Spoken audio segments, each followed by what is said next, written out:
A Copa do Mundo é um evento para o mundo inteiro.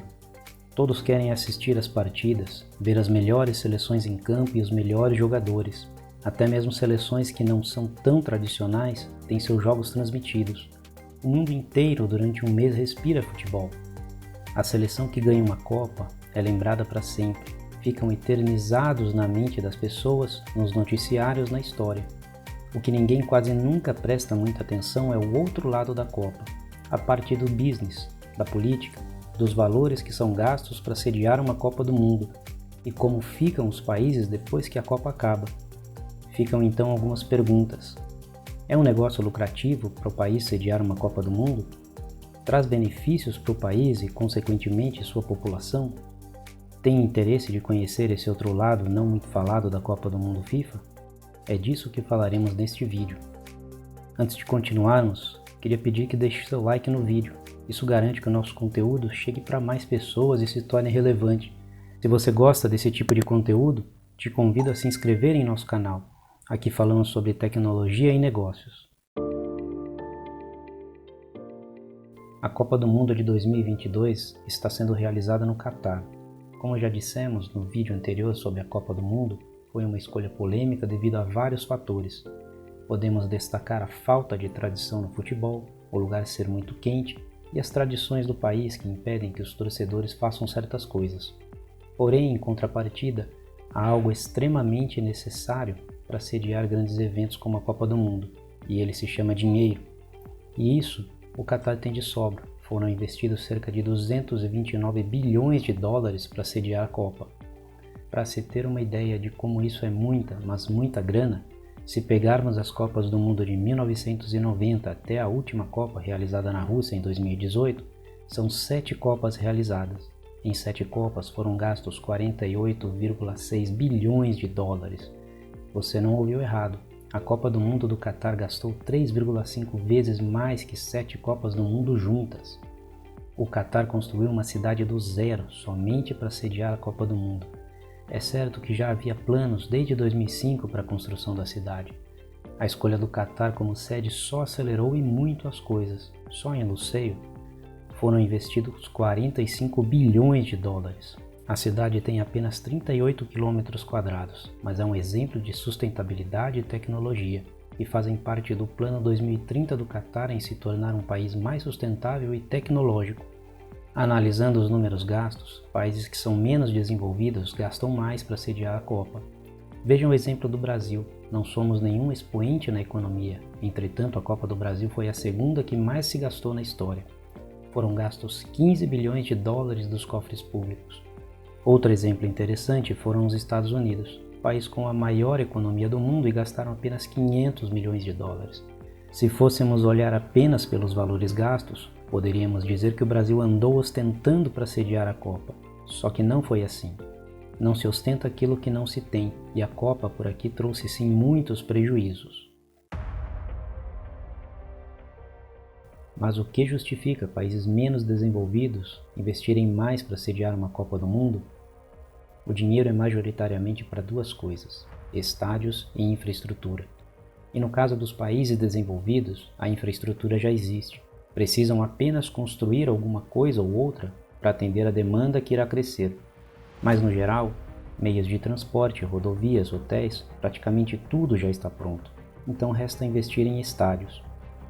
No caso de países que não têm essa infraestrutura tão desenvolvida, é necessário fazer grandes obras para atender à altíssima demanda que os turistas trazem, isso sem contar os estádios.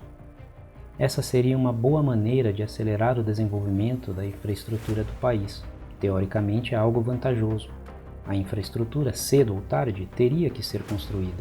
Então investir e conseguir em um curto espaço de tempo um retorno com a infraestrutura parece ser um bom negócio. E seria se não fosse a corrupção.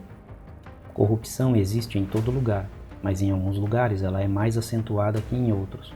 Gestores de verdade pensam em investir menos para extrair o máximo benefício. É a máxima de gastar pouco e lucrar muito. Corruptos pensam na melhor maneira de saquear os cofres públicos, seja atrasando, seja superfaturando as obras. O importante é o próprio bolso ser beneficiado. E em matéria de corrupção, o Brasil infelizmente tem sido um expoente no mundo. E não são só os países com seus governos que são corruptos. A própria FIFA, que é a organizadora da Copa do Mundo, teve 41 dos seus oficiais acusados de corrupção em 2015, que culminou na renúncia do então presidente Joseph Blatter. Esquemas de corrupção de compras de voto foram apontados nas escolhas de Rússia e Catar, e a soma chega a 150 milhões de dólares. Um verdadeiro escândalo de corrupção, igual aos que já estamos infelizmente acostumados por aqui. A Copa do Mundo no Brasil é um bom exemplo de casos de corrupção. Foi construído em Brasília o Mané Garrincha, um estádio que estava orçado em 300 milhões de dólares. Porém, foi gasto algo em torno de 830 milhões de dólares. É o terceiro estádio mais caro do mundo. Os assentos custaram 11.400 dólares cada. Só o estádio custou mais que os Estados Unidos gastaram na Copa inteira. Como se não bastasse o valor gasto, ainda vemos que foi construído em um lugar onde não há times competitivos de futebol. Isso quer dizer que o estádio é muito pouco utilizado. É um estádio de futebol no país do futebol, mas, no entanto, não é utilizado para jogar futebol. É isso mesmo. O estádio serve de estacionamento de ônibus, sediar eventos musicais, abrigar circos e até mesmo para abrigar movimentos sociais e rurais. Estamos apenas dando um exemplo dos muitos existentes. Em uma matéria do site Ideias Radicais em 2020, 6 anos após a Copa, 46 obras ainda não haviam sido concluídas. Outro país que gastou bastante foi a Rússia, que também não se destaca mundialmente com sua economia. Os corruptos do nosso país enxergaram na Copa do Mundo de 2014 uma maneira de roubar grandes quantias dos cofres públicos. Deixaram uma série de obras inacabadas, quase nenhum legado para as cidades, dívidas e mais dívidas, e de quebra nossa seleção não ajudou. Perdeu vergonhosamente de 7-1 para a Alemanha nas semifinais da competição. Definitivamente a Copa do Mundo no Brasil de 2014 não trará boas lembranças para nós brasileiros. Podemos aprender que quando há pessoas responsáveis em gerir um país, aberrações como essas não acontecem e a população colhe os benefícios de sediar grandes eventos como a Copa do Mundo. Não foi o caso do Brasil, onde um grupo de privilegiados usurpou do dinheiro público. A maioria da população só se deu mal. Ficamos com obras inacabadas e de quebra ainda temos diversos elefantes brancos espalhados pelo país. O que você achou da Copa do Mundo no Brasil? Deixa nos comentários sua opinião. Se você nos acompanhou até aqui, muito obrigado. Não esqueça de deixar o seu like e de se inscrever no canal. Isso nos ajuda a alcançar ainda mais pessoas. Por hoje é só e até o próximo vídeo.